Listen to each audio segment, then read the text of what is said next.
The first light of dawn stretches across the towering columns of an ancient Egyptian temple, casting long shadows over hieroglyphs that have kept their secrets for thousands of years.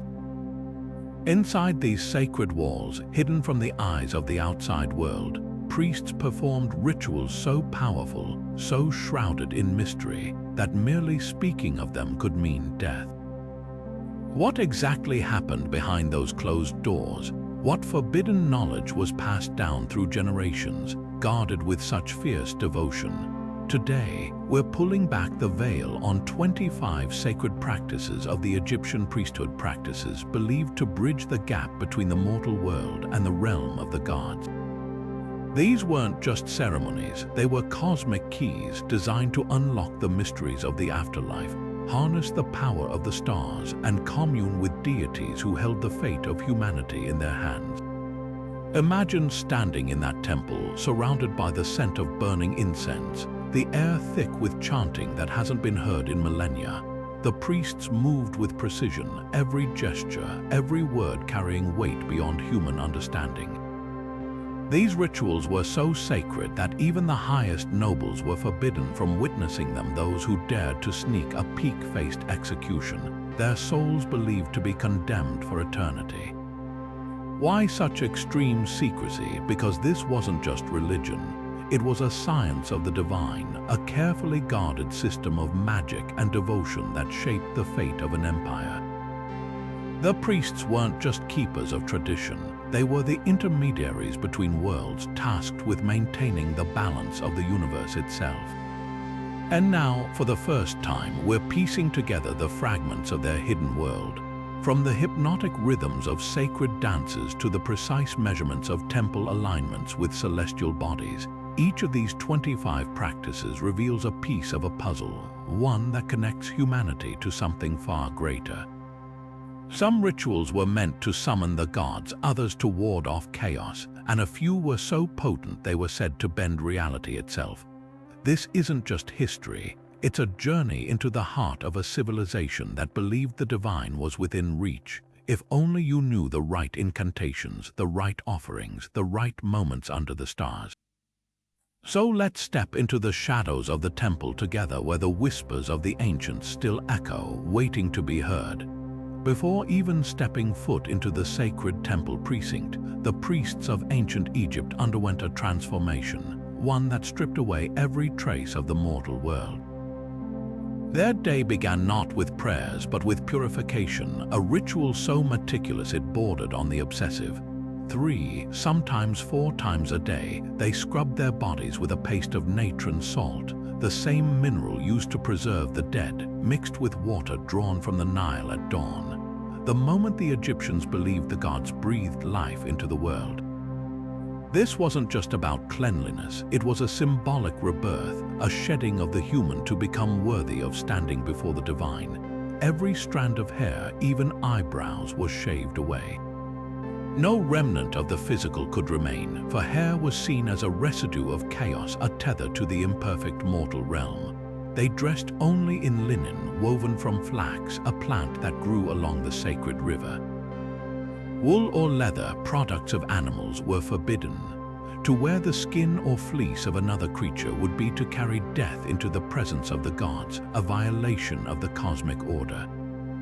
The priest's purity mirrored the first moments of creation, when the sun god Ra emerged from the primordial waters, untouched by the disorder that would later plague humanity.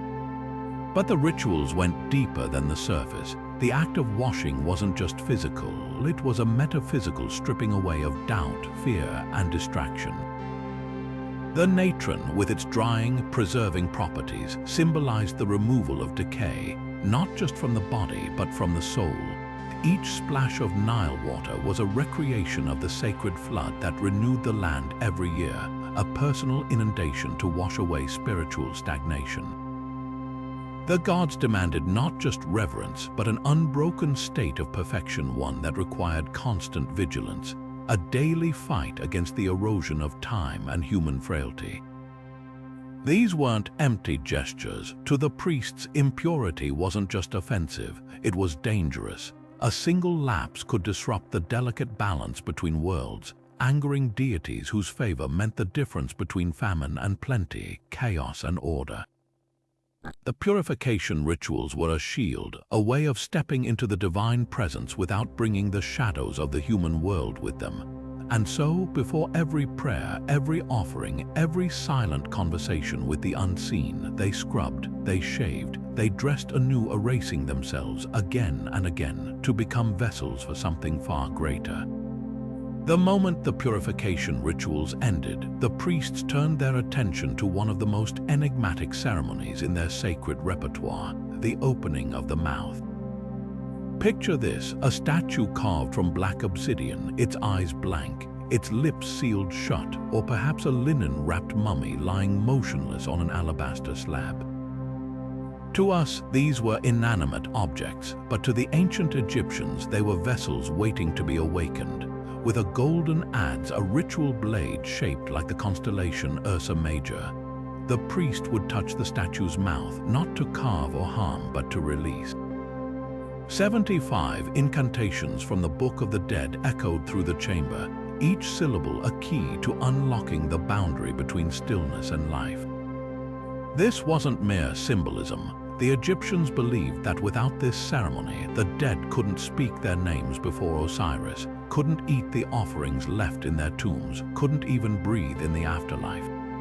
The adze wasn't just a tool, it was a conduit for the power of Ptah, the god who shaped the world with nothing but his voice.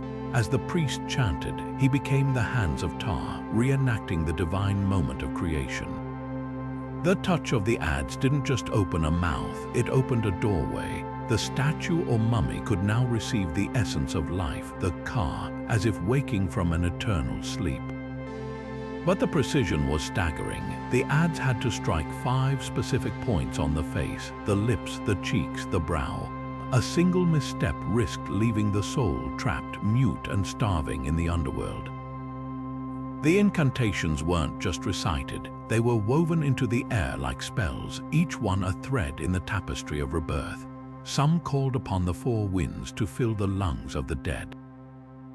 Others commanded the gods themselves to stand witness, and when the final word faded, the statue was no longer stone or wood. It was a living vessel, a being capable of consuming the bread, beer, and roasted meats left in its tomb. What's chilling is how far this ritual reached. Even the pharaohs, believed to be gods on earth, needed their mouths opened after death. Without it, their divine power would crumble, their souls lost in the void. The ceremony didn't just serve the dead, it maintained the cosmic order. Every opened mouth was a promise that life didn't end at death, that the gods still listened, and that magic in the hands of those who knew its secrets could bend the rules of existence itself. And so, in the flickering torchlight of hidden chambers, the priests performed this rite again and again, their voices rising and falling in a rhythm older than the pyramids. They knew the stakes. A single slip, a missed incantation, and the balance of the universe could tilt toward chaos. But when done perfectly, the statues breathed. The dead lived, and the line between this world and the next grew thin enough to touch. Beyond the whispered chants and the gleam of ritual blades, another sacred act filled the temple air, one that blurred the line between the physical and the divine. The burning of kyphi incense wasn't just an offering. It was an alchemy of scent and spirit, a concoction so potent that its recipe was guarded like a state secret. Imagine the scene, a priest crouched over a bronze brazier, carefully blending crushed myrrh resin, sun-dried raisins soaked in aged wine, and honey harvested under specific lunar phases. But these were just the beginning. 13 other ingredients, juniper berries, cinnamon, even the rare resin of the pistacia tree, were ground together in precise ratios, each addition timed to celestial alignments. This wasn't perfume, it was a portal. When the mixture ignited, the smoke didn't just rise, it coiled in hypnotic patterns, thick and sweet, laced with something far stranger. Modern chemists analyzing ancient kyphi residues have found traces of compounds with mild psychoactive effects, subtle enough to ease the mind into a trance, yet potent enough to alter perception. The priests knew this. They inhaled deeply, their chants slowing, their pupils widening as the room seemed to pulse around them. This was the moment the gods drew near. The smoke carried more than aroma. It carried their prayers upward, a fragrant bridge between earth and the unseen realms. But kyphi's power went beyond chemistry. Each ingredient held cosmic significance. Myrrh, tears of the dying god Osiris, symbolized resurrection. Honey, a gift from the bees sacred to Ra, embodied the sweetness of divine favor. The wine, an echo of the blood of Shesmu, the god who pressed the souls of the wicked like grapes. Together, they created a scent believed to purify the temple, to repel chaotic spirits, and most crucially, to open the minds of the priests to visions. In the flickering light, with lungs full of that sacred smoke, they didn't just pray to the gods, they spoke with them. Recent experiments with reconstructed kyphi reveal why. Volunteers exposed to its smoke under controlled conditions reported heightened focus, vivid mental imagery, and an unusual sense of timelessness, effects eerily similar to descriptions in priestly texts. The ancient Egyptians didn't have our scientific vocabulary, but they understood the incense's power. Hour after hour, as the braziers burned, the temple became more than a building. It became a threshold, a place where the veil between worlds grew thin, and where those who breathed deeply enough might catch a glimpse of what lay beyond. And so the priests tended the flames, their hands steady, their voices low. They knew the risks. Too much kyphi could send a man into delirium, lost in visions he couldn't control. But measured just right, it was the key to unlocking the sacred trance, the state where mortal minds could touch the divine without being consumed by it. The recipes varied by temple, by dynasty, even by the god being honored. Some versions included crushed pearls for Isis, others strands of saffron for Hathor. But the goal remained the same, to create not just smoke but communion, to turn the very air into a conduit for miracles. In the dim glow of oil lamps, priests would kneel for hours, their eyes locked not on the heavens but on the earth, watching, waiting for a scarab beetle to push its dung ball across the temple floor. To an outsider, it might have seemed absurd, but to the initiated, this was no mere insect. The scarab was Khepri, the god of the rising sun, whose daily journey mirrored the celestial orb's path across the sky. The direction the beetle rolled its ball, the speed, even the pauses, each movement was a coded message from the divine. A sudden turn to the left might signal an approaching drought. A struggle to climb over a pebble could warn of political unrest. The priests didn't just observe, they deciphered, translating the language of the gods written in the footsteps of creatures. But the most revered of all divine messengers was the Apis bull, a living deity worshipped in its own temple at Memphis, chosen for specific markings. A white triangle on its forehead, the image of a vulture on its back. This bull was believed to house the soul of Ptah, the creator god. Its every action was scrutinized. Did it refuse grain offered at dawn? That meant Ammon was displeased. Did it lie down facing north, prepare for invasion from the delta? The bull's appetite, its moods, even the way it flicked its tail were all part of an elaborate divine Morse code. When it died, the entire nation mourned, and priests scoured the land for its reincarnation, convinced the god had simply chosen a new vessel. Then there was the darkest of the omens, the blood reading. After a sacrifice, priests would channel the animal's blood into shallow grooves carved into the altar stone. The patterns it formed as it flowed, branching like a river delta or pooling in jagged clusters, were believed to reveal the god's verdicts. A thin, steady stream meant approval.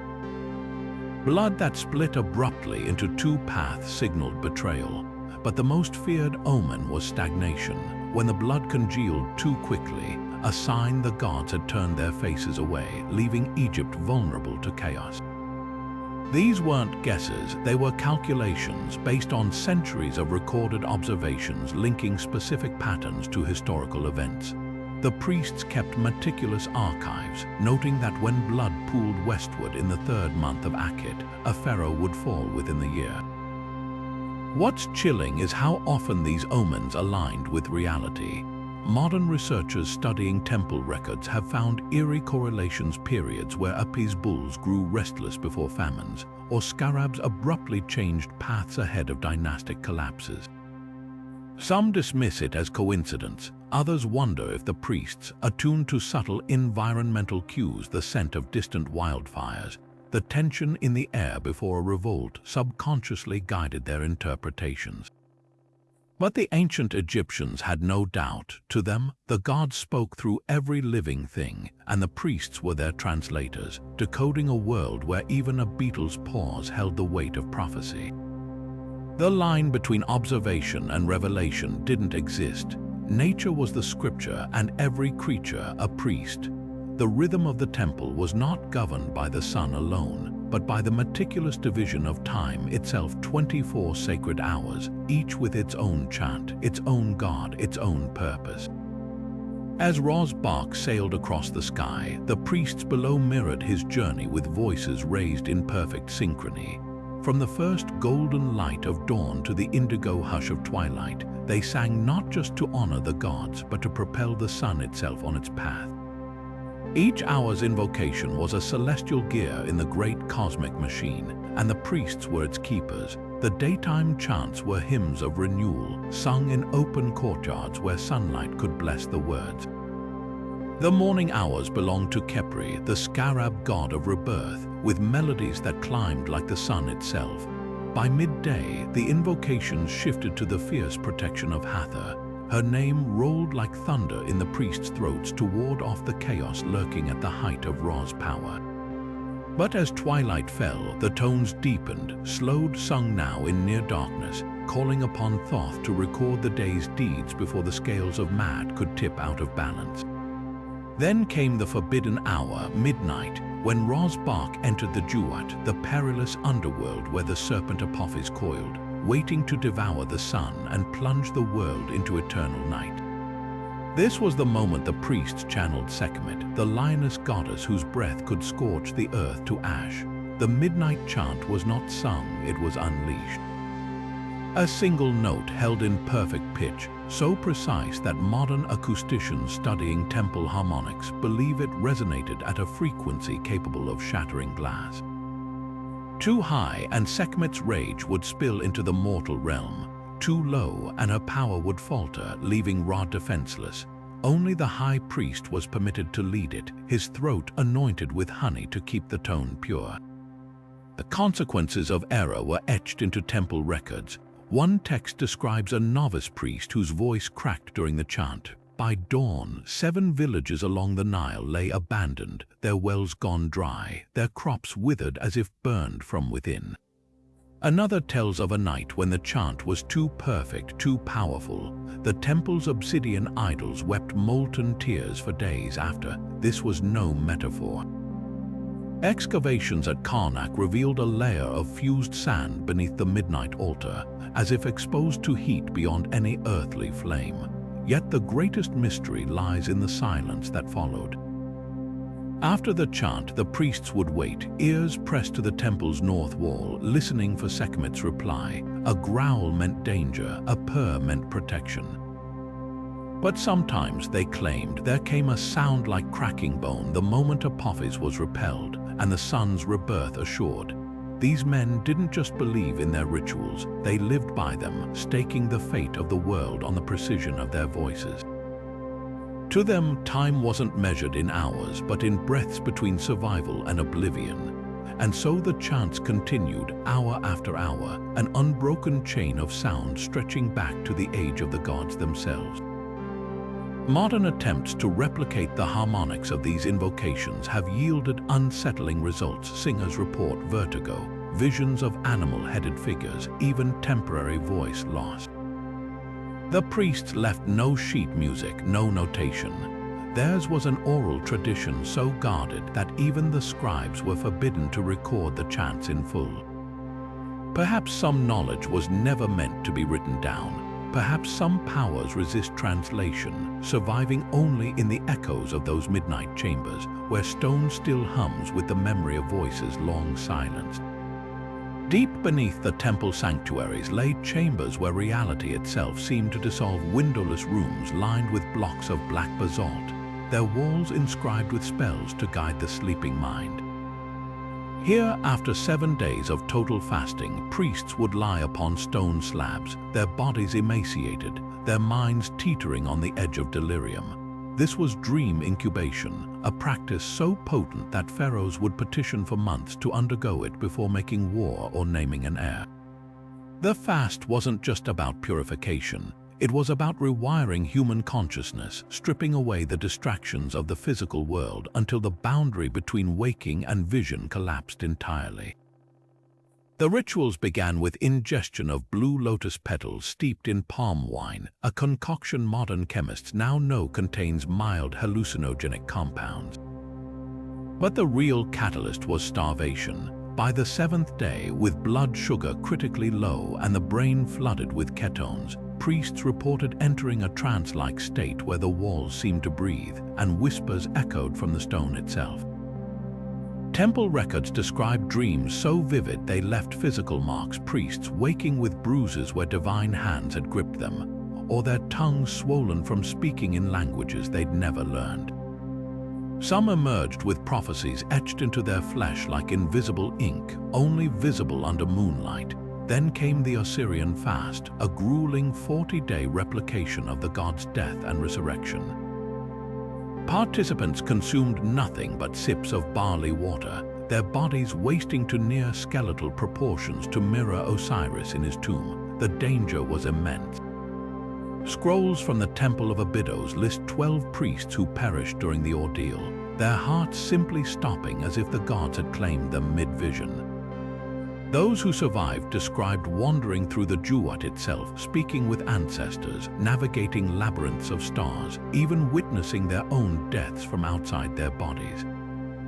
The most chilling accounts tell of a shadow self that would slip from the fasting priest's mouth at night, traveling to distant lands and returning with knowledge no mortal could possess. Archaeologists have uncovered these dream chambers intact at sites like Dendera, finding residues of narcotic plants in the air shafts and strange scorch marks on the ceilings. But the most haunting discovery came in 2019, when a team using ground-penetrating radar beneath Luxor detected rows of shallow depressions in the chamber floors, exactly the width of a human body. Thermoluminescence dating revealed these spots had been exposed to intense heat, as if something had burned upward from beneath the sleeping priests. Were these the physical traces of their visions? The ancient texts give no clear answer, only warnings. To see the face of a god is to stand at the threshold of life and death. Only the starving may cross, and only the mad return unchanged. The few who completed the Osirian fast were forever marked, their eyes said to reflect unnatural shades, a gold-flecked black like the midnight sky, or a green as deep as Nile silt. They could no longer eat meat without vomiting, and temple dogs would whimper in their presence.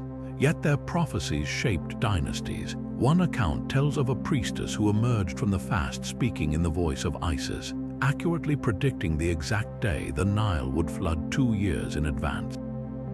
Another described the fall of a pharaoh months before his assassination, down to the weapon, a dagger of foreign gold. The price for such foresight was steep, but to the Egyptians, these visions weren't hallucinations.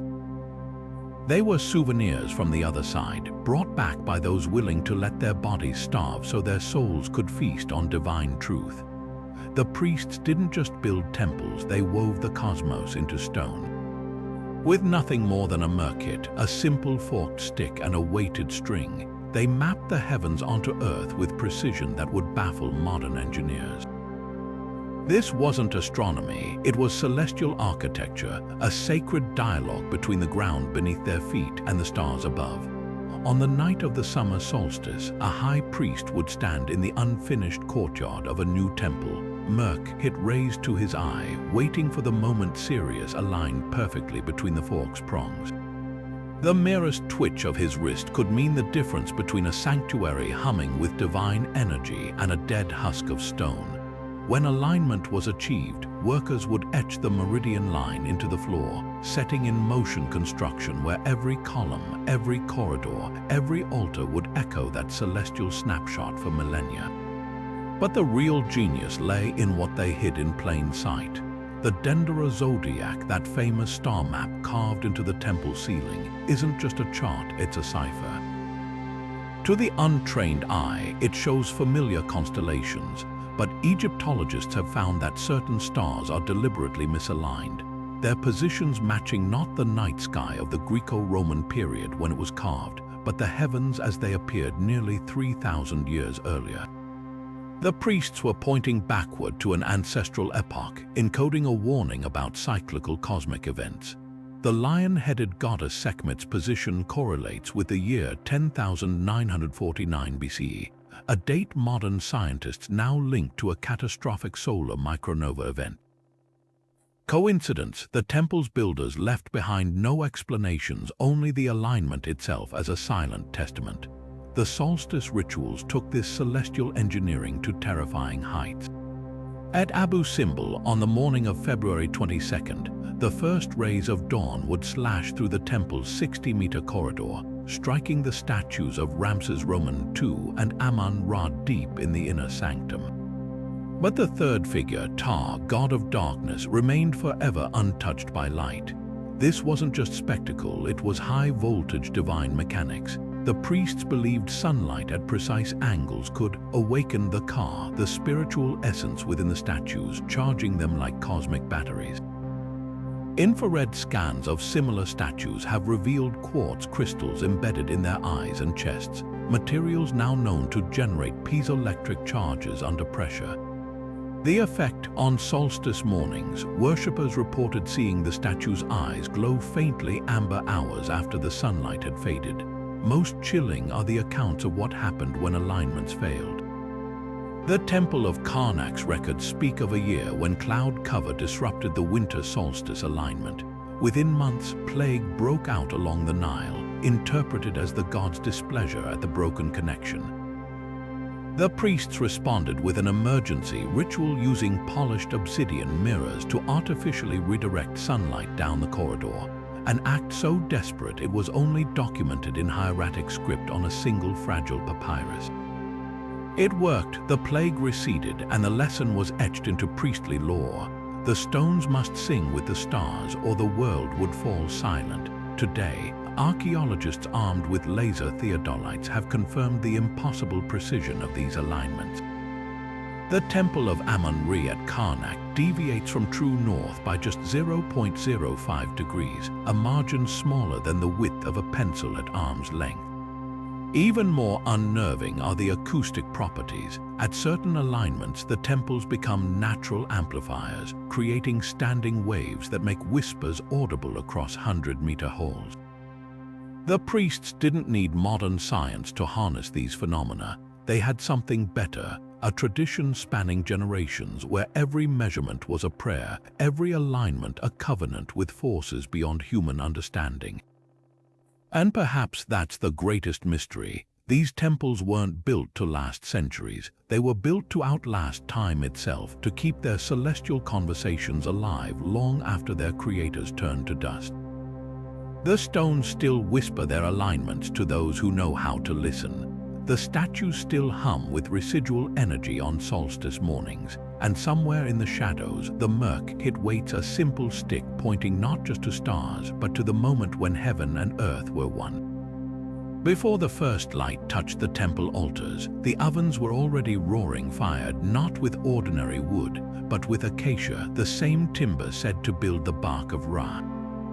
Here, in a chamber fragrant with fermenting emmer wheat and honey, priests performed a ritual so precise it bordered on alchemy, baking the bread of presence.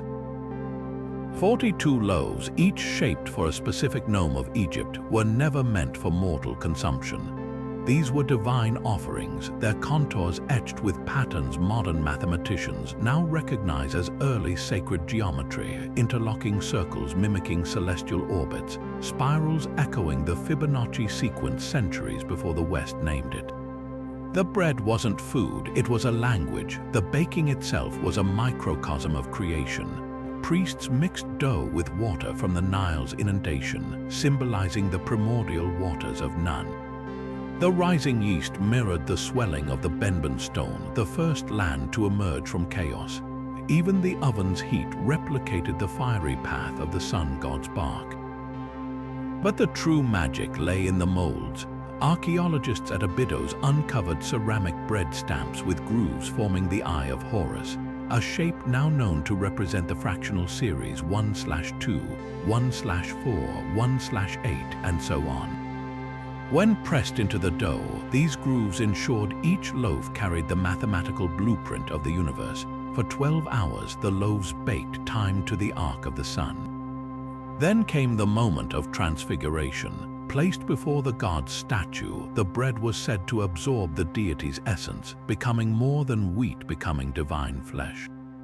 When the ceremonial time elapsed, the priests didn't discard the offerings. They ate them, not as crumbs but as sacrament. Temple texts describe this act as consuming the god's shadow, a communion where the priests became living vessels for divine energy. Modern spectrographic analysis of similar ritual bread from the Temple of Ammon revealed traces of ergot, a fungus with psychoactive properties. Was this why priests reported visions after the rite? The Egyptians would have scoffed at the question. To them, the visions weren't hallucinations. They were the gods speaking through the very bread they'd blessed.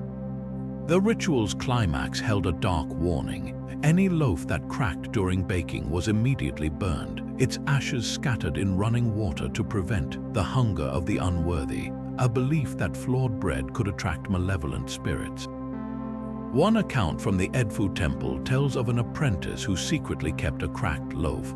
By moonrise, he was found catatonic, whispering in a language even the elder priests couldn't decipher. The next morning, every dog in the district refused to enter his chamber. These weren't mere superstitions. The bread of presence ceremony wove together agriculture, astronomy, and theology into a single act of devotion. The 42 loaves represented not just the gnomes, but the 42 judges of the afterlife who weighed hearts against Mat's feather. To eat the bread was to internalize divine justice itself. Today, replicas baked using ancient techniques exhibit strange properties, remaining mold-free for weeks or emitting faint heat when placed in moonlight. Science has yet to explain it, but the priests knew. Some truths, they believed, were meant to be tasted, not told. 7 sacred oils flowed through the veins of Egyptian ritual, each with a power that transcended mere fragrance. When a priest anointed the lips of a god statue at dawn, he wasn't applying perfume, he was awakening divinity itself. The first oil, Hekanu, shimmered gold as liquid sunlight, pressed from olives grown only in temple orchards where the trees were whispered to by priests. The second, Sebennytic, was far darker, a resin harvested from cliffside cedars struck by lightning, believed to carry the voice of Seth. But the most coveted was festival perfume, distilled from the blue petals of a lotus now extinct, its recipe calling for petals plucked only when Venus aligned with Orion. When rubbed on a pharaoh's wrists before battle, it was said to make his enemies see him as 10 feet tall, a trick of light and terror woven into biochemistry. The theft of these recipes reads like an ancient spy thriller. In 300 BC, a Greek perfumer named Megillos disguised himself as a blind merchant to infiltrate the temple of Edfu. For months, he memorized the oil rituals by scent alone, until one night he bribed a sleep-deprived temple god with Phoenician glass. The stolen papyrus he smuggled to Alexandria described not just ingredients, but celestial timings, how Tuat oil had to be stirred under a waning moon to harness Osiris's underworld power. The Greeks replicated the scents but never the effects. Modern gas chromatography reveals why. The true oils contain trace elements of meteoric iron and natron, creating chemical reactions lost in translation. But the true scandal lay in what the spies missed. The 7th oil, Renpit, wasn't a liquid at all. Scrolls found in a priest's hidden cache describe it as a powder ground from the beaks of sacred ibises, mixed with dawn dew from the Sphinx's paws. When blown across a statue's eyes during the summer solstice, witnesses swore the stone eyelids fluttered. One account from Karnak tells of a Roman ambassador who laughed at the ritual only to flee Egypt when every mirror in his quarters showed his reflection aging rapidly. The anointing rituals weren't just ceremonial, they were electrochemical masterpieces. Infrared scans of anointed statues show metallic residue precisely at the anointing points, gold on the lips, iron at the brow, creating a primitive battery effect when exposed to temple incense. Even more chilling are the accounts of what happened when the oils were misapplied. A wall text at Dendera records a novice priest who confused Sebennytic with Hekanu while anointing Hathor's statue. By nightfall, 7 priestesses lay in trances, singing a hymn not invented for another 3 centuries. The oils didn't just adorn, they activated something in the temple's very stones. Today, a single vial of authentic festival perfume survives in the Cairo Museum, sealed in obsidian. Chemists who sampled it in the 1990s reported headaches and vivid dreams of a woman with lion's teeth. The museum now keeps it in a lead-lined case with a warning, not for analysis. Perhaps some knowledge was never meant to leave the temple walls, or perhaps the oils are still waiting, dormant, for the right hands to wake them again. In the hush of dawn, before even the scarab stirred, a lone figure stood neck-deep in the Nile, his voice rolling across the water in measured cadence. This was no ordinary bath, it was vocal training for a lector priest, Egypt's living library. These men didn't just read sacred texts, they became them, memorizing over 10,000 lines of hymns, spells, and histories with flawless precision. Submerging themselves in the river's current, they'd chant the Book of the Heavenly Cow underwater, learning to control their breath and diction against the resistance of the depths.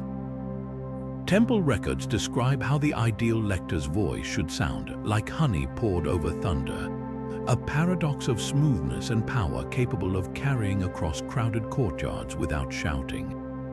The training was brutal. A single mispronounced syllable during initiation could mean expulsion, for the Egyptians believed words held creative force. The lector wasn't just reciting, he was reenacting the moment Thoth spoke the universe into being. Advanced students practiced in sandstorm winds, their mouths wrapped in thin linen to filter dust while maintaining clarity. Some texts even mention the Cavern of Echoes, a specially designed chamber beneath the Memphis temple where acolytes would recite backward to strengthen their mental recall. The result, lectors could perform the entire pyramid texts, some 700 spells from memory while blindfolded, their voices never wavering even during the most grueling 8-hour funeral rites. But perfection came at a price. When a lector died, priests would bury small limestone tablets inscribed with every mistake he'd ever made during recitations, a typographical graveyard meant to silence those errors in the afterlife. These curse tablets weren't metaphorical. Archaeologists have found them placed deliberately over the corpse's mouth, physically muting slip-ups for eternity. One such tablet from Abydos lists 17 mispronounced words from a single ceremony, each meticulously recorded like criminal charges. The message was clear: even in death, the lector's duty continued and the gods demanded perfection.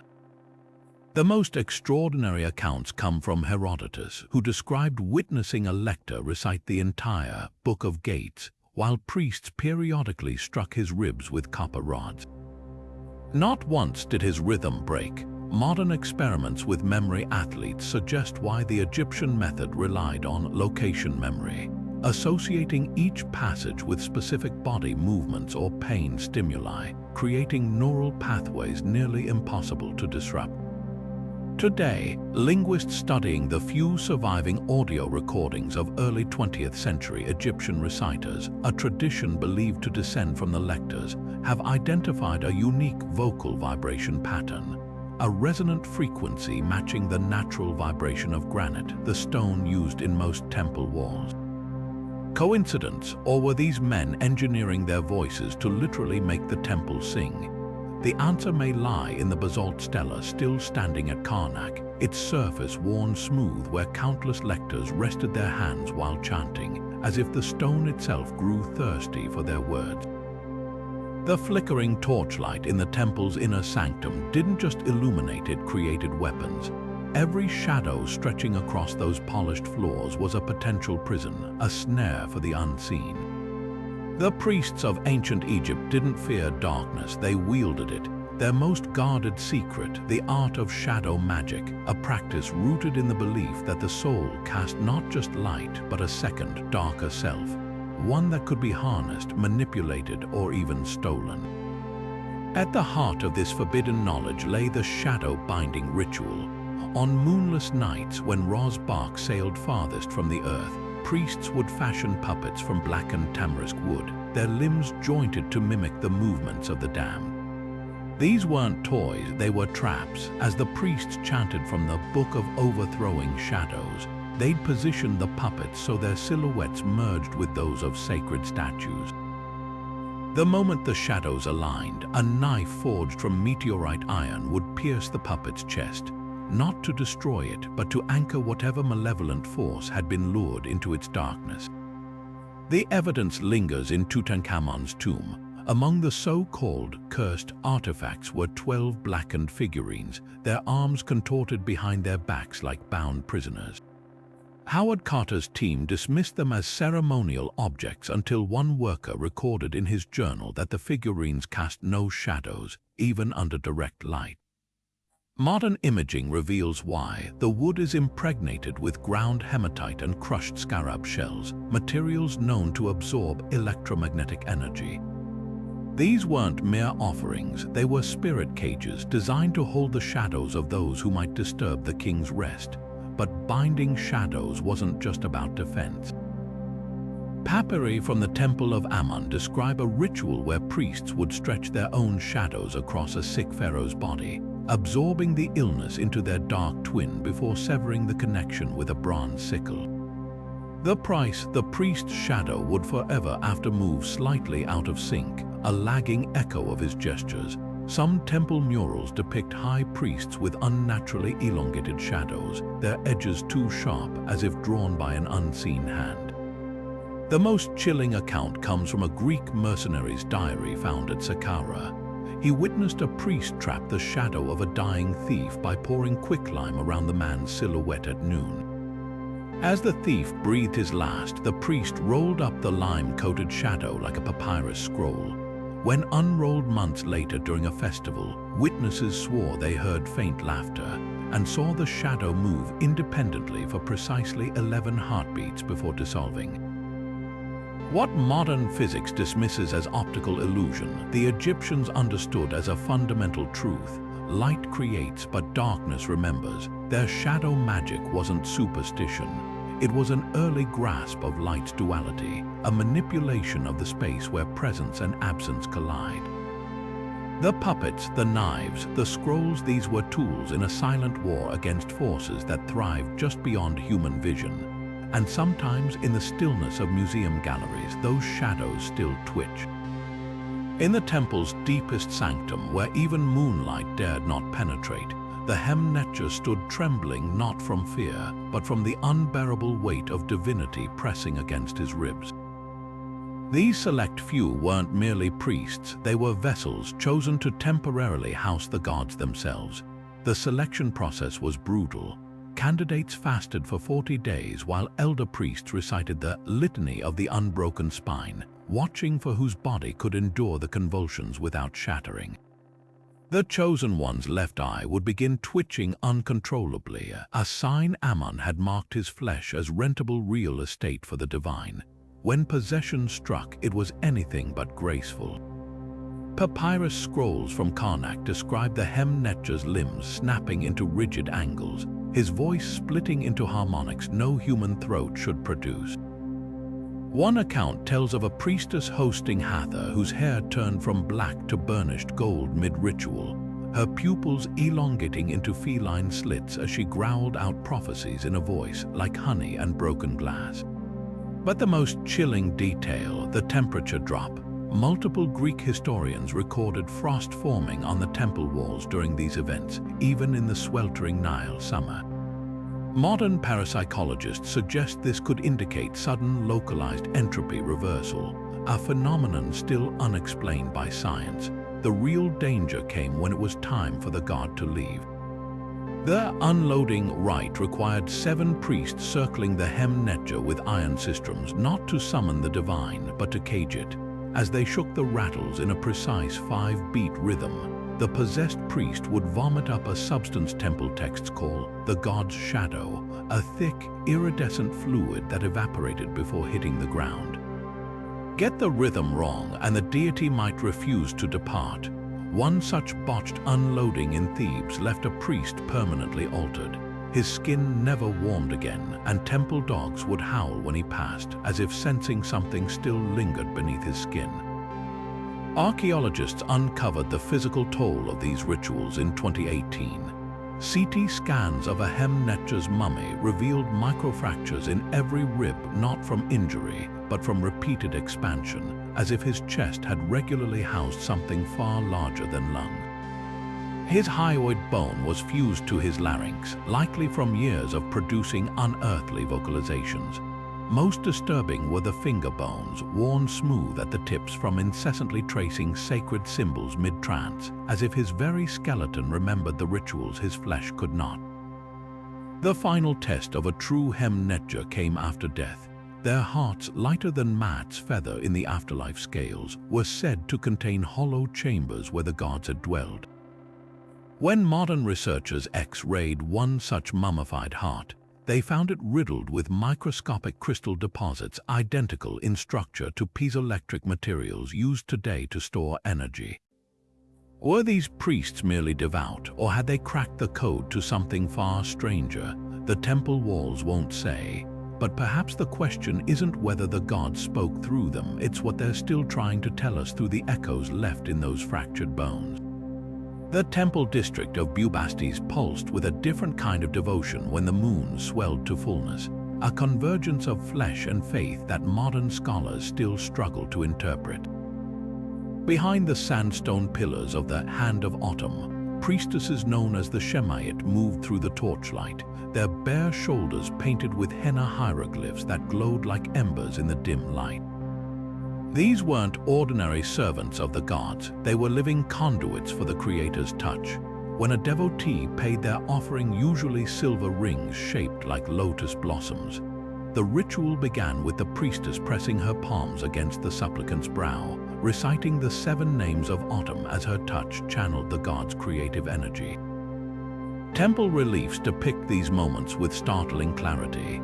The priestess's braided hair coiled like serpents, her fingers splayed in the exact pose artists used to show gods giving the breath of life to pharaohs.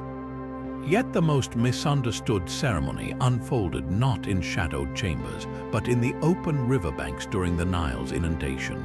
As floodwaters swallowed the parched earth, priests and priestesses would pair off along the newly fertile silt, reenacting the primordial union of Jeb and Nut, earth and sky, whose passion was said to make the land fruitful. This flood orgy wasn't the drunken revelry Greek historians like Herodotus described. The dozens of wooden fertility figurines found near Memphis tell a different story, each carved with precise anatomical accuracy and buried upright in the mud, their placement forming constellations mirroring Hathor's womb in the summer sky. These weren't toys, they were ritual implements used to direct the spiritual charge of intercourse into the very soil. Modern archaeology confirms what Herodotus missed. At Dendera, infrared scans revealed subterranean channels beneath the fertility shrine's ingenious networks that funneled rainwater to mimic the Nile's flooding during rituals. Even more telling are the chemical residues found on ceremonial beds, traces of ergot-enhanced wine and crushed mandrake root, substances known to heighten sensation while inducing trance states. The participants weren't just coupling, they were ascending into altered consciousness, their union serving as a lightning rod for divine energy. The backlash came later. Roman accounts twisted the rites into salacious gossip, describing temple prostitutes who serviced 20 men before breakfast. But preserved temple payrolls tell another truth. The Shemite received the same rations as scribes and surgeons, their quarters furnished with medical texts on herbal contraceptives and sacred geometry diagrams. One such scroll from Edfu details how priestesses would chart their menstrual cycles against the dog stars rising, timing conception rituals to celestial patterns. Perhaps the most poignant evidence comes from the mummy of a Shemite found in Abydos. Her pelvis bore the unmistakable marks of multiple childbirths, yet her funerary wreath was woven from wheat harvested at the very inundation festival she'd once presided over. In death as in life, her body testified to the ritual's true purpose, not indulgence, but the sacred alchemy that transformed human desire into the land's abundance. The Nile always remembered its debt to these women. Its floodwaters carried the same rhythm as their breathing during ritual trances, rising and falling in time with something far older than history. The final secret whispered into a dying priest's ear wasn't about judgment or paradise. It was an instruction manual for breathing. Hidden beneath mummy wrappings, tucked between layers of sacred amulets, lay the Book of Breathings, a papyrus scroll so potent it was never read aloud in life. Its teachings began where the Book of the Dead ended, revealing techniques to navigate the afterlife not as a ghost, but as a living soul still tethered to breathe. Modern researchers have noted eerie parallels between these ancient methods and contemporary lucid dreaming practices, particularly the silver cord technique, where practitioners visualize an ethereal lifeline connecting their physical and astral bodies. The Egyptians didn't just imagine this connection, they mapped it. At the heart of the text was the ritual of unfolding lungs, a series of breathing patterns mimicking the god Shu's separation of earth and sky. Priests practiced while lying in sand-filled sarcophagi, their chests rising and falling in measured rhythms, 4 counts inhale, 7 counts hold, 8 counts exhale, precisely mirroring modern techniques to induce lucid states. The most advanced exercise involved suspending breath entirely while visualizing a radiant cord extending from the navel, a practice Egyptian texts called walking with the silver vine. Those who mastered it claimed to glimpse the Duat's labyrinthine corridors while still alive, their consciousness flickering between worlds like a flame caught between 2 mirrors. A mummified priest found at Saqqara still clutched a golden vine in his bandaged hands, its strands woven into the exact fractal pattern neuroscientists now associate with out-of-body experiences. But the Book of Breathings held darker wisdom too. One passage describes the drowning breath, a method to simulate death by filling the lungs with water from sacred canals before rapid exhalation, a brutal training to overcome the body's panic response. Temple murals show initiates submerged in Nile-fed pools with reed tubes, their attendants timing these near-death sessions with water clocks. Those who survived reported floating above their own bodies, watching as their submerged forms thrashed silently below. The scrolls warn that losing sight of the silver cord during such trials meant eternal wandering. Modern astral projectors echo this caution almost verbatim. Most chilling are the accounts of what happened when these techniques failed. A partially unwrapped mummy from the 21st dynasty shows the priest's ribcage collapsed inward, not from injury, but from what scholars now recognize as voluntary lung compression, an attempt to force the silver cord's appearance through extreme oxygen deprivation. His burial included cedar resin pellets inscribed with pleas to Thoth, the breath that comes after breathing. Even in failure, the obsession persisted. Today, sleep laboratories have documented something remarkable. Subjects trained in both the Book of Breathings techniques and modern lucid dreaming methods show nearly identical brainwave patterns during out-of-body episodes, a synchronization of temporal lobe activity and theta rhythms that shouldn't be possible across millennia.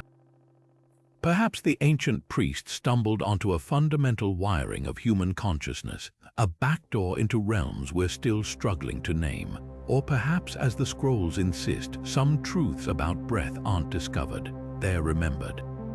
Beneath the flickering torchlight of forgotten tombs, priests performed a ritual so visceral it turned words into weapons. The breaking of red pots was never just about clay shattering on stone. These weren't ordinary vessels, they were prisons for names, each shard carrying the weight of a curse meant to ripple across lifetimes. The execration texts, scrawled in hieratic script across the pottery's curve, listed enemies of the state, rebels, foreign kings, even chaotic spirits, their identities bound to the clay before being obliterated with a single, calculated strike. But recent excavations at the temple of Amenhotep revealed something darker, a cache of terror pots still cradling their ghastly contents after millennia. Inside, severed right hands curled like withered spiders around Beeswax effigies, the figures' mouths stuffed with crushed scorpion venom and hellebore poisons that chemical analysis confirms remain lethally potent to this day. The ritual's brutality was precise. Priests would heat the pots until the clay glowed, then shatter them against a stone etched with the face of Apophis, the serpent of chaos. The heat wasn't just for spectacle, it symbolically cooked the enemy's souls, while the red pigment mirrored the blood-drenched wrath of Sekhmet. But the true horror lay in the addition's objects that turned metaphor into physical law. A Nubian chieftain's name might be paired with a lock of his hair stolen in battle. A traitor's effigy could contain his fingernail clippings, and for the most feared foes. The left eye of a horned viper sewn into the wax, ensuring the curse struck with the speed of a snakebite. Forensic Egyptologists discovered these pots weren't smashed haphazardly. High-speed camera experiments using replica vessels show they were fractured along specific lines following the hieroglyphs for broken and nothing, as if the act of destruction needed its own sacred syntax. Even more unnerving, the severed hands inside the terror pots aren't random trophies. DNA testing reveals they belong to the very individuals named on the pots, proof that the priests didn't just curse their enemies, they mutilated them first, turning body parts into metaphysical anchors. One wax figure from the reign of Ramses III still leaks a viscous black fluid when tilted, a mixture of fermented lotus and nightshade that toxicologists warn could kill a man within hours if ingested. But the rituals didn't end with breaking. The shards were then buried at strategic thresholds, temple entrances, crossroads, even beneath the beds of the cursed, creating a spiritual landmine field. Modern builders in Luxor still uncover these fragments, often with gruesome consequences. In 2018, a construction crew developing a hotel site reported hallucinations after disturbing a cache of execration shards. When archaeologists arrived, they found the pottery dust mixed with traces of datura, a hallucinogen priests may have used to activate the curses.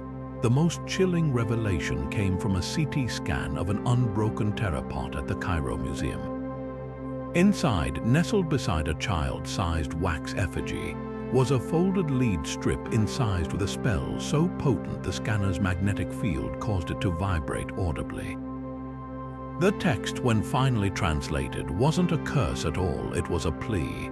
"Let my name be the one they speak when the pots break." It read, suggesting some victims willingly participated, trading their earthly existence for a chance to wield power in the afterlife. Perhaps that's the true terror, not the curses themselves, but the realization that some walked into the darkness, arms outstretched, begging to be remembered in the echoes of shattered clay. The pyramids weren't just tombs, they were launch pads. At the summit of Khufu's Great Pyramid, on nights when Orion's belt hung directly overhead, priests performed a ritual so daring it blurred the line between astronomy and necromancy, the star-climbing rites. Armed with nothing but a copper adze of ascension and a pouch of blue lotus petals steeped in fermented pomegranate juice, they'd lie supine on the limestone capstone, their bodies aligned to mirror Sa, the constellation Egyptians knew as the soul of Osiris. But this wasn't stargazing, it was star-reaching. The key lay in that ladder of Thoth, a mural discovered in a sealed chamber beneath the step pyramid of Djoser. At first glance, it appears to show a simple rope ladder stretching toward stars, but infrared imaging revealed hidden layers, a psychedelic botanical garden painted in pigments mixed with psilocybin mushrooms and datura. Each rung of the ladder corresponds to a specific plant: blue lotus for the first step to open the celestial eye, Syrian rue on the third to lighten the bones, and finally, a cluster of mandrake roots at the top, labeled the Screaming Gate. Modern chemists replicating this brew report out-of-body experiences so vivid, test subjects could accurately describe rooms they'd never entered down to the patterns on distant tapestries. The rite itself was a sensory bombardment. Priests would ingest the mixture as the pyramid's apex aligned with Alnitak, the brightest star in Orion's belt. Then, gripping the adze, a tool now known to emit mild electromagnetic pulses when struck against quartz-rich limestone, they'd chant the formula of the four winds, a mantra that alternated between subsonic growls and ultrasonic whistles. Surviving accounts describe the peak moment as the Great Tearing, when the priest's consciousness would supposedly detach and ascend along a beam of moonlight, following the pyramid's hidden energy lines straight into the Jewat.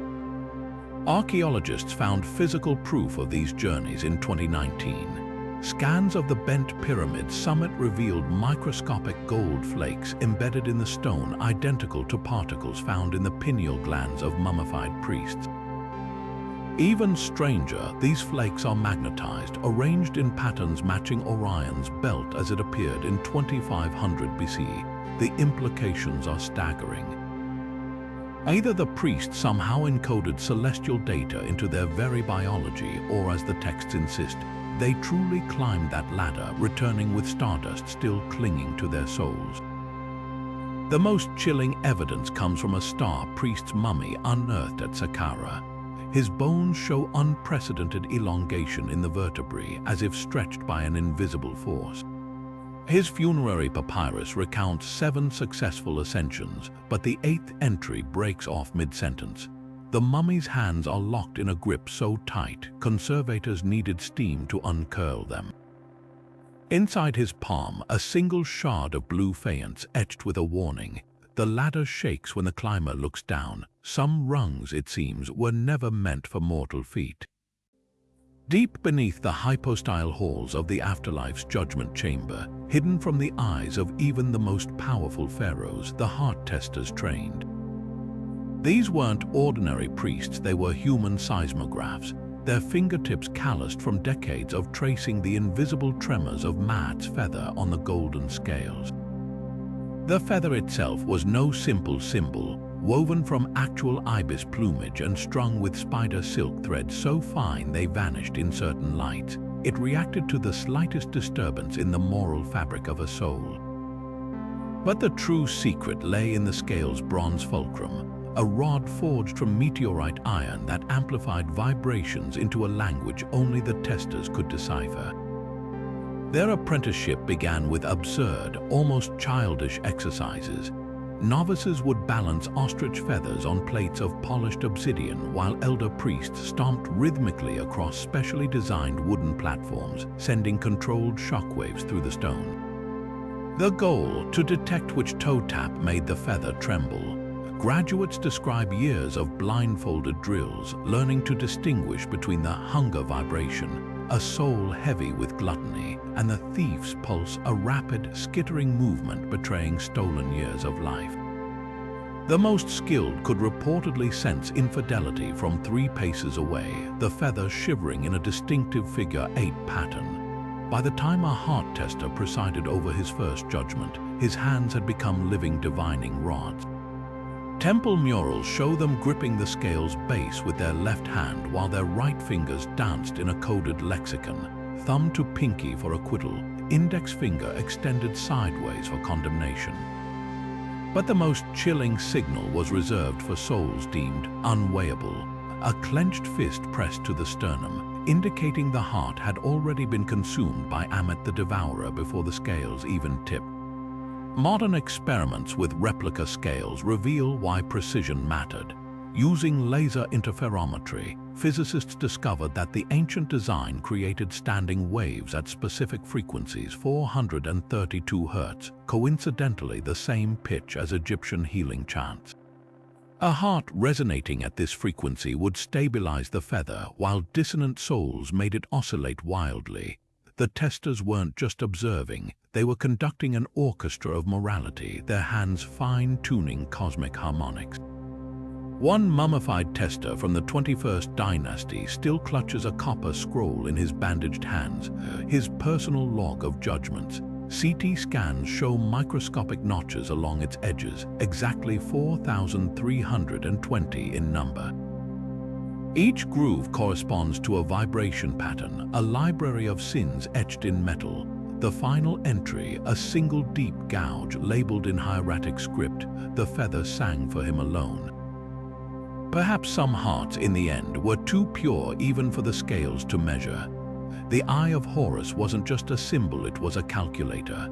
Carved into temple walls and scribbled on medical papyri, this fractured eye held a numerical code so precise, priests could measure everything from grain offerings to the pulse of divine energy itself. Each fraction half the pupil, a quarter of the brow, even a 64th of the teardrop corresponded to specific measurements in their Seckham calculation system. Modern mathematicians only cracked this code in 2012 when a team analyzing the Rhine papyrus noticed something chilling. The eye's fractions add up to 63/64, not 1. That missing fraction wasn't a mistake, it was the slot where Thoth's magic entered the equation. Take the Brooklyn papyrus's treatment for a rotting wound. The recipe calls for half an eye of honey, a quarter eye of crushed lapis, 1 part in 64 myrtires. At first glance, this seems arbitrary. But when researchers recreated the formula using the Seckham ratios, they found the mixture produced a pH level lethal to bacteria, yet harmless to human tissue. The priests weren't guessing, they were calculating antibiotic potency down to molecular percentages, using a system that treated medicine as applied theology. The real revelation came from the temple of Edfu's hidden archives. Beneath glyphs depicting Horus's eye, archaeologists found star charts where the same fractions mapped celestial distances. A half eye equaled the gap between Sirius's heliacal rising and the Nile flood. A 64th matched the precise angle priests stood from altars during healing invocations. This was no coincidence. The Seckham system unified time, space, and divinity into a single arithmetic language. But the calculations grew darker in the spells of Sekhmet, where the missing 64th represented the tipping point between cure and curse. One scroll describes adding a 65th part, the shadow of the eye, to turn a fever remedy into a poison. Forensic analysis of a priest's mummy from the 18th dynasty revealed bone deformities consistent with radiation exposure. His burial shroud bore the inscription, "He who weighed the sun's fragments." Did they discover some lethal threshold in their equations? The system's greatest test came during the sensing of the divine scales, where priests balanced offerings using Seckham weights shaped like the eye's parts. Too much myrrh by a single 64th, and the temple's incense would reportedly ignite spontaneously. Too little, and the god statue might refuse to eat the offering. A limestone ostracon from Karnak records a novice's fatal error. His miscalculation caused a consecrated bull to hemorrhage from its eyes before crowds of terrified worshippers. Modern physics offers an eerie explanation. The fractions align perfectly with the golden ratio's harmonic nodes, the same mathematical relationships found in quantum energy states. When researchers applied Seckham proportions to light wave frequencies, they produced standing waves capable of sterilizing bacteria without heat. The priests may have been tapping into a universal arithmetic, one where numbers didn't just describe reality but shaped it. Perhaps that's why the eye's missing fraction was so carefully guarded. To complete the equation was to wield creation's blueprints, not as scholars but as architects of the divine. The temple walls hint at this power, showing Thoth holding the final piece just beyond mortal reach.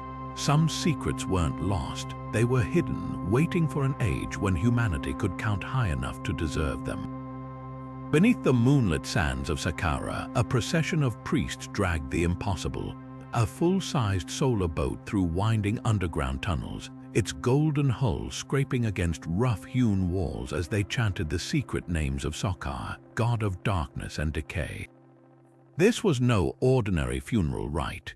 The Sokar bark ritual recreated Osiris's journey through the Duat's most perilous cavern, where the sun itself was said to die and be reborn at midnight.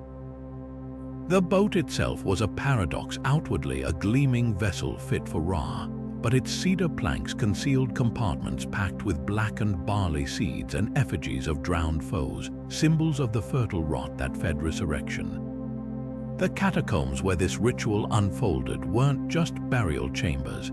The lost catacombs of Memphis, rediscovered in 1982, bear grooves in the floors too precise for Sled's evidence of repeated boat processions. But the walls tell a darker story. Infrared photography revealed hastily erased hieroglyphs near the deepest chamber, depicting priests mid-ritual with elongated shadows that continue beyond the carving's edge. One figure, labeled the Opener, stands with arms raised toward a section of wall that modern scans show is hollow, though no entrance exists. Survivors' accounts describe moments when the bark would suddenly glide forward without human assistance, its prow tilting downward as if pulled by invisible currents. Then came the disappearances. A fragmentary temple scroll recounts how during the reign of Amenhotep III, 7 priests vanished mid-chant, their torches found still burning beside the boat, their sandals neatly arranged in a circle.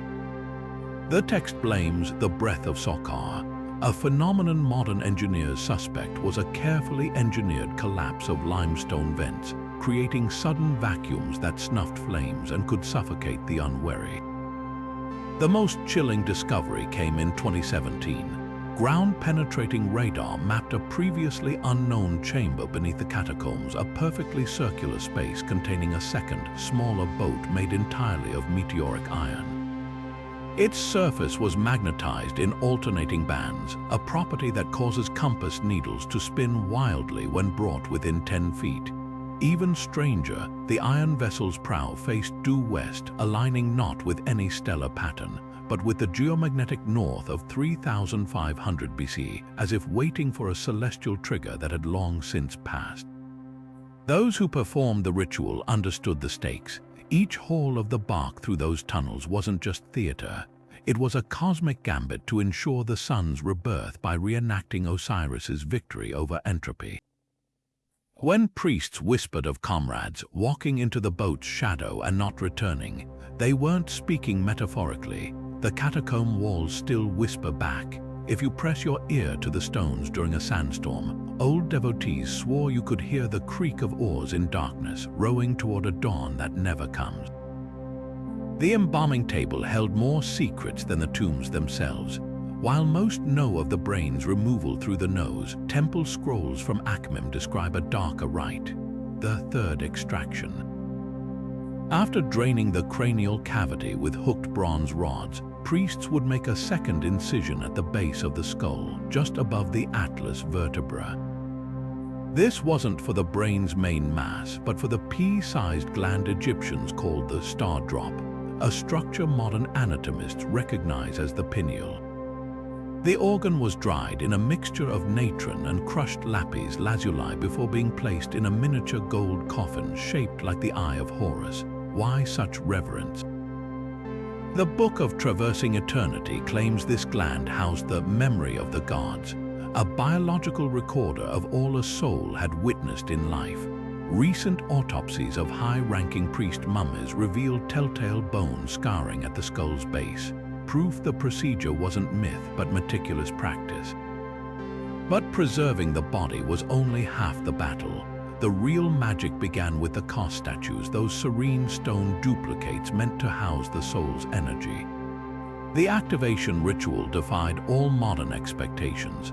After anointing the statue's lips with 7 sacred oils, the chief priest would place his mouth over the statues and exhale sharply, transferring both breath and saliva into the cold stone. Temple texts call this the spit of life, a biological catalyst blending human essence with divine mineral. The science behind it is staggering. Petrographic analysis of active Ka statues shows their mouths contain microscopic calcium carbonate deposits identical in structure to human salivary crystals.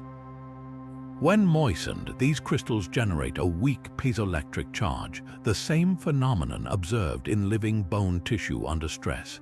The statues weren't just symbols, they were biomechanical receivers. The British Museum learned this the hard way in 1920. After displaying a reactivated Ka statue from Deir el-Bahari, night guards reported hearing whispers in Old Egyptian, not from the exhibit but from metal pipes throughout the building. When linguists analyzed recordings, they identified phrases from the Book of the Dead spell 17. The final straw came when a curator's hair turned white overnight after dusting the statue's lips. X-rays later revealed the cause. The statue's mouth cavity contained traces of radioactive monazite sand, a Nile delta mineral known to amplify piezoelectric effects. The display was quietly removed, and to this day, Egypt's Antiquities Service forbids moistening any Ka statue's lips. Yet the most chilling evidence comes from Saqqara's embalming workshops. Archaeologists found copper trays with concentric grooves leading to spouts originally mistaken for blood drainage tools. But residue tests showed they once held human saliva mixed with ferric oxide.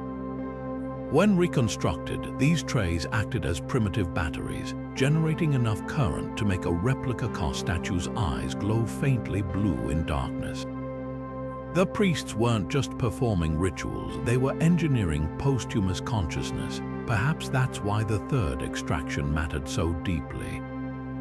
Without the pineal gland's memory, the Ka statue would receive only an empty charge, a silent vessel waiting for a voice that never came. The two rites formed a perfect circuit. One preserved the soul's record, the other provided the power to play it back.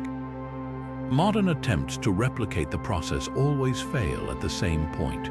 The statues might hum, even flicker, but without that tiny gold coffin buried beneath them, they'll never speak. Some keys, it seems, weren't meant to be copied. At the height of the Nile's inundation, when the river ran red with silt and the air thickened with the scent of fermenting grain, the temples of Hathor erupted into chaos. The festival of drunkenness wasn't just a celebration. It was a calculated descent into madness, a night when priests and devotees drowned themselves in wine to channel the goddess's untamed fury. The rules were simple: drink until you couldn't stand, then drink until you couldn't remember. Wall carvings at Dendera show scenes of revelers collapsed in heaps, their robes stained with wine, while temple musicians pounded drums in rhythms designed to mimic a racing heartbeat. This wasn't indulgence, it was possession. Hathor, the lioness-headed goddess of joy and destruction, demanded her followers meet her in the blur between ecstasy and oblivion. The preparations were as precise as they were extreme. Days before the festival, priests brewed a sacred beer infused with mandrake root and dates fermented in honey, a concoction modern chemists estimate would have been nearly 20% alcohol. Vats were lined with copper to enhance intoxication, a technique now known to accelerate ethanol absorption. But the real catalyst was the timing. The festival always began at dusk on the day Sirius first reappeared in the night sky, when the star's heliacal rising was believed to thin the veil between worlds. As the first stars blinked awake, the high priestess would smash a jar of this brew against the temple's eastern wall, a signal for the madness to begin. What happened next walks the line between devotion and delirium. Accounts describe priests chugging wine through hollow reeds while reciting backward versions of hymns, a practice thought to summon Hathor's darker aspect, Sekhmet. Some carvings depict initiates wearing lion masks, their bodies painted with ochre stripes, gnawing on raw meat as if the goddess's bloodlust had overtaken them. A graffiti-covered ostracon found at Calm Ombo shows a priest vomiting into a ceremonial basin while his colleagues laugh, a scene accompanied by a caption reading, "The goddess speaks through many mouths." The aftermath was its own ritual. Temple archives contain dozens of hangover cure spells, each more inventive than the last. One papyrus prescribes a paste of crushed lettuce and crocodile bile rubbed on the forehead. Another recommends inhaling the smoke of charred ibis feathers steeped in palm wine. But the most effective remedy was found etched into a hidden chamber at Edfu, a recipe for a fizzy drink made from fermented pomegranate, natron, and bizarrely powdered lapis lazuli. When recreated in 2018, this mixture proved to neutralize acetaldehyde, the toxic compound responsible for hangovers, centuries before modern science identified it. The festival's true purpose lurked beneath the revelry. Drunkenness wasn't the goal, it was the gateway. Inebriation tore down the walls of the conscious mind, allowing Hatha's chaotic energy to flood in. Those who survived the night without injury or disgrace were said to wake with the lioness's gaze, a temporary sharpening of vision and intuition. Temple records speak of priests who, after recovering from their stupor, could diagnose illnesses by scent or predict the Nile's flood levels by tasting the wind. The hangover was the price, the glimpse behind the cosmic curtain, the reward. Perhaps the most telling artifact sits in the Cairo Museum's restricted collection. A gilded cup recovered from Bubastes, its interior stained with residue matching the sacred beer. Along its rim, in tiny hieroglyphs, runs an inscription, "Drink deeply, for tomorrow the river may run backward." The festival of drunkenness wasn't about escape. It was a reminder that chaos wasn't the enemy of order, but its twin, and that sometimes to serve the gods, you had to let them drag you through the darkness by your hair. The final days of the Egyptian year weren't counted, they were survived. As the last grains of sand slipped through the water clock's narrow passage, the priests of the Per-Ankh, the House of Life, prepared for the most dangerous ritual of all, the murder of time itself. For 5 days at year's end, the world teetered on the brink of chaos, an interval so perilous it wasn't even given a date on the calendar. These were the Hiryu Renpit, the days upon the year, when Maat's cosmic order unraveled like a fraying shroud. Inside concealed chambers beneath the temple of Khonsu at Thebes, a select brotherhood known as the Eaters of Hours gathered around a scaled model of the cosmos, a circular stone table etched with constellations and ringed by 12 obsidian knives. Each blade represented 1 month of the dying year, and as the stars aligned over the temple's zenith, the high priest would drive the first knife through the corresponding star chart with a cry that echoed through the underground labyrinth. Witness accounts inscribed on fragmented ostraca describe how the torches would gutter violently at each strike, as if the very air resisted the act. But this was merely prelude. The true ritual began when society's restraints dissolved completely. For those 5 intercalary days, all laws were suspended, debts erased, prisons emptied, and even murder went unpunished. The priests orchestrated this carefully controlled anarchy, understanding that chaos couldn't be destroyed, only redirected. Mock battles erupted in temple courtyards, with priests playing the roles of Seth's army against Horus's followers, their wooden weapons striking real blows that left participants bruised and bleeding. In hidden crypts beneath Memphis, the Scorpion King ceremony saw initiates swallow live venomous arthropods to prove their immunity to time's sting. The most ingenious safeguard lay in the Decode temple's false facades constructed of painted linen stretched over reed frames, complete with dummy offerings and hollow statues. Archaeology confirms these structures weren't simply symbolic. Energy readings at sites like Abydos show these replica temples were deliberately built over magnetic anomalies in the bedrock, effectively creating spiritual lightning rods. When cosmic disorder erupted during the Hiryu Renpit, these flimsy structures would bear the brunt, bursting into spontaneous flames or collapsing inward as if crushed by invisible hands. Temple records from Edfu boast that during the reign of Ramses Roman II, all 12 decoy shrines were reduced to ashes in a single night, proof they'd successfully absorbed catastrophe that might otherwise have leveled cities. The ritual's climax came at the pre-dawn hour when the New Year's first light threatened to crest the horizon. Naked and coated in ash, the high priest would lie motionless in a sarcophagus-sized trench dug into the temple's sacred lake, holding his breath while his subordinates slowly filled the space with uncut grain. This symbolic burial and rebirth mirrored Osiris's resurrection, but with a terrifying twist: if the priest emerged too soon, the new year wouldn't take root. If he delayed too long, he risked suffocation beneath the weight of the grain. The few surviving accounts describe how successful resurrections left the priest's skin streaked with strange geometric patterns where the seeds had pressed into his flesh, designs that reportedly predicted that year's Nile flood levels when interpreted by temple seers. Modern scholars examining temple expenditure records found a chilling pattern every fourth year. The linen budget for decoy temples spiked dramatically. These correspond precisely with years of documented catastrophes: the Thara eruption, the Hyksos invasion, even the year of Akhenaten's heresy. The priests weren't merely observing cosmic cycles, they were preparing for them, using rituals as sophisticated as any modern disaster mitigation strategy. When archaeologists uncovered a buried decoy temple near Dendera in 2016, they found its linen walls scorched with heat exceeding 1,000 degrees Celsius, yet the reeds beneath remained unburned. The ancient writings claimed these structures absorbed the fire behind time, and the evidence suggests they weren't entirely metaphorical. As the first true dawn of the new year finally broke, the priests would collapse where they stood, their bodies giving out after days of constant vigilance. The few who remained conscious performed the final rite, sweeping all traces of the decoy temple's ashes into the Nile while chanting the names of dead pharaohs backward. This wasn't mere ceremony, it was an exorcism of entropy itself.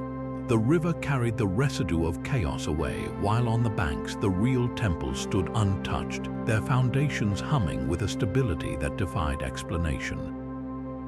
The world had been renewed once more, not through peace but through controlled annihilation, a recognition that sometimes to preserve order you must first let it die. These 25 sacred practices weren't just rituals.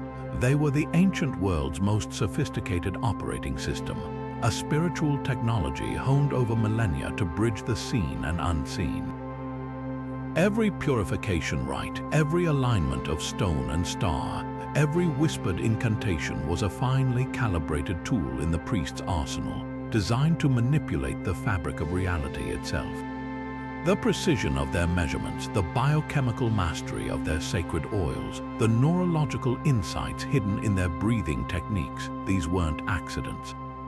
They were the deliberate architecture of a civilization that refused to accept the boundaries between matter and spirit, life and death, human and divine.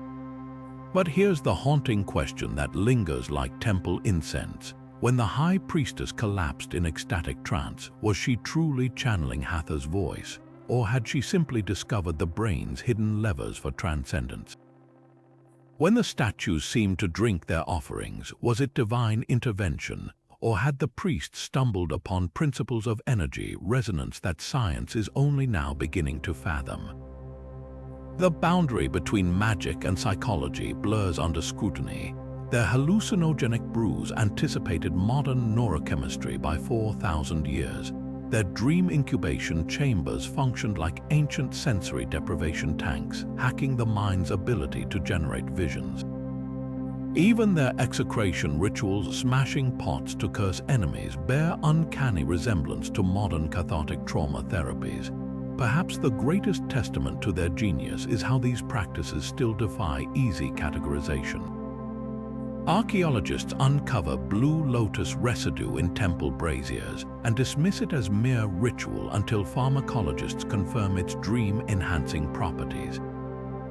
Engineers mock the superstitious alignment of pyramids until LiDAR scans reveal their foundations generate measurable electromagnetic anomalies at solstice dawn. The priests left no manuals explaining their secrets, only fragments of a puzzle too vast for any single discipline to solve. So was it all divine communion or psychological alchemy? The truth may lie somewhere in the shadows between. These rituals worked, not necessarily because the gods responded, but because the priests understood the human mind, the natural world, and the cosmos with a depth that still leaves us breathless. They built bridges between worlds using equal parts faith and empirical observation, crafting a science of the sacred so potent its echoes still ripple through time. And if these rites unsettle you, wait until you hear what came next. Buried in the sealed archives of the Ramesseum lie prophecies so precise, so unnervingly accurate, they were banned by pharaohs who feared their own futures.